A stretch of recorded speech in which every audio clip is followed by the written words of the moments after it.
ये कहानी है गुमनाम एक शख्स की जिसका कोई अता है ना पता है, बस एक खामोश पागल सा है। तो उसकी कहानी सुनिए उसके अपने शब्दों में। तो जंगलों के बीच सरोवर एक झोपड़ी में मैं पला बढ़ा हूँ। बचपन से मैं सिर्फ बाबा को जानता हूँ, जिन्होंने मुझे बड़ा किया और अब तक जिंदा रखा।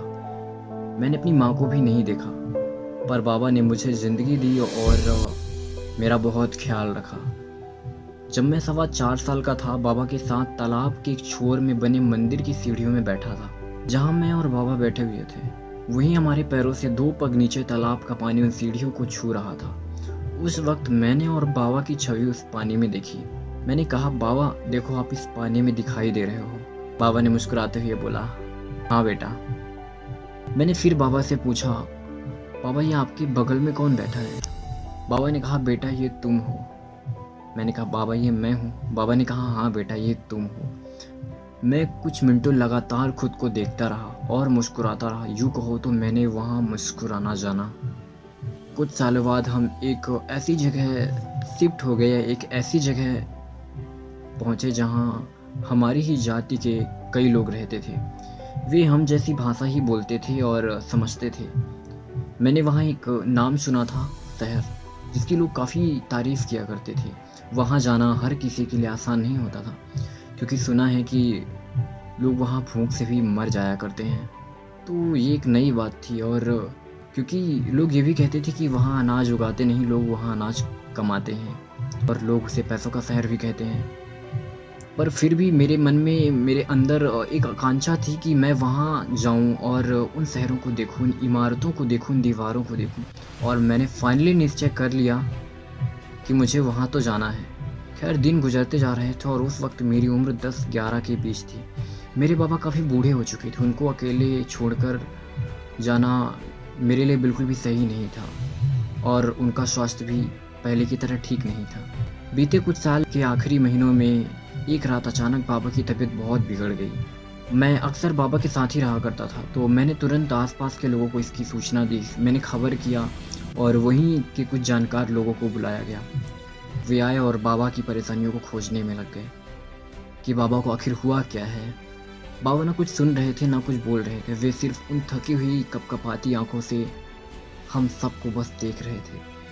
वहीं के एक जानकार ने बाबा को पानी पिलाने की कोशिश भी की, मगर मानो पानी की कुछ बूंदें ही अंदर जा पाईं, और फिर ऐसा प्रतीत हुआ जैसे पानी गले से उतर ही ना रहा हो। आखिरकार वहाँ के जानकार ने मुझे बाबा का ध्यान रखने को कहा, और ये भी कहा कि वे अगले दिन बाबा की खबर लेने आएंगे। मैं आधी रात तक जागकर बाबा का ध्यान रखता रहा। कभी पानी पिलाने की कोशिश करता तो कभी बुलवाने की कोशिश करता, मगर वो उसी अवस्था में बस पलके ही मारते रहते, जैसे पूरी तरह शून्य हो। रात के करीब 1:30 बज रहे थे। मैं बहुत थक गया था, और यूँ कहो तो मैं थक हार कर सो गया था। 2 घंटे बाद फिर मेरी नींद खुली और उस वक्त रात के कुछ 3 बज रहे थे। मैं उठा और तुरंत बाबा के पास गया। मैंने देखा जैसे बाबा मुझे घूर रहे हों, और उनकी आंखों के दोनों तरफ आंसुओं की लकीर जैसे सूख गई हो। और जैसे ही बाबा का सर मैंने अपने हाथ में उठाया और बाबा को पुकारा, मैंने पाया, मुझे एहसास हुआ कि वो पूरी तरह शांत थे। शायद वो इस दुनिया को अलविदा कह चुके थे। अब मैं बिल्कुल अकेला हो गया था। मुझे अंदर से बहुत घबराहट हो रही थी, पर फिर भी मैं खुश था कि मैंने आखिरी वक्त तक मैंने अपने बाबा का साथ दिया। बाबा के जाने के कुछ महीनों बाद मैंने शहर जाने की भी पूरी तैयारी कर ली, और फिर एक दिन उन सभी गांव वालों से मिलते हुए मैं शहर की ओर चल पड़ा। मैं शहर की ओर जा ही रहा था कि रास्ते में मुझे वो तालाब नजर आया जहाँ बचपन में मैं और बाबा तालाब के मंदिर की सीढ़ियों में बैठकर मुस्कुराते हुए पानी में अपनी अपनी छवि देखा करते थे।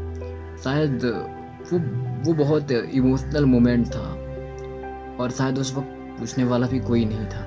ना वो बचपन रहा और ना वो बाबा। मैं घंटों रोया खुद को अकेला देखकर। आखिरकार मैं फिर चल पड़ा उस शहर की ओर, एक छोटी सी मुस्कान के साथ। मुझे इस कहानी से एक सीख जो मिलती है वो ये है कि ज़िंदगी में कुछ चीज़ ज़रूरी हो ना हो, पर चेहरों पे मुस्कान और लोगों की भलाई, जीते जी किसी के लिए कुछ करना, ये बहुत बड़ी बात होती है।